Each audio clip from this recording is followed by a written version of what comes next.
Aujourd'hui on cuisine ce petit bocal de kimchi, et comme la saison de la butternut bat son plein, je vais vous montrer comment faire une petite sauce super simple et qui a vraiment du goût. Moi je l'ai utilisé dans un plat de pâtes avec de la mozza et du tofu, mais vous pouvez en faire ce que vous voulez, il y a des milliers d'idées.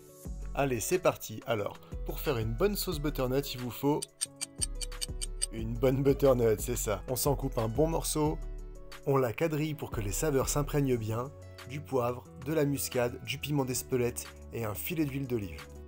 A côté, on se prépare un oignon jaune juste entaillé et une gousse d'ail à laquelle on retire juste la tête. On se met tout ça dans un petit plat à part avec les mêmes épices et on couvre d'un papier d'alu. Ça part au four à 180 degrés pendant 1h30 et quand c'est bien fondant, on récupère la chair de la butternut. On jette tout ça dans un mixeur avec les oignons, l'ail, un tout petit peu de lait de coco. On se mixe tout ça une première fois et voilà le résultat. Là, c'est le moment où on peut rajouter notre kimchi. Et vous allez voir comme ces saveurs un peu aigres vont donner du peps à la douceur de cette sauce butternut.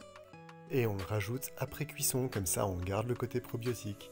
Bref, on remixe bien tout ça pour obtenir quelque chose de vraiment très onctueux et il n'y a plus qu'à dresser l'assiette. J'en profite pour vous rappeler que vous pouvez télécharger la fiche de cette recette en cliquant sur le lien en description. Mais revenons à notre dressage. Rien de plus simple. Les pâtes, la sauce, le tofu, la mozza, et il n'y a plus qu'à se régaler.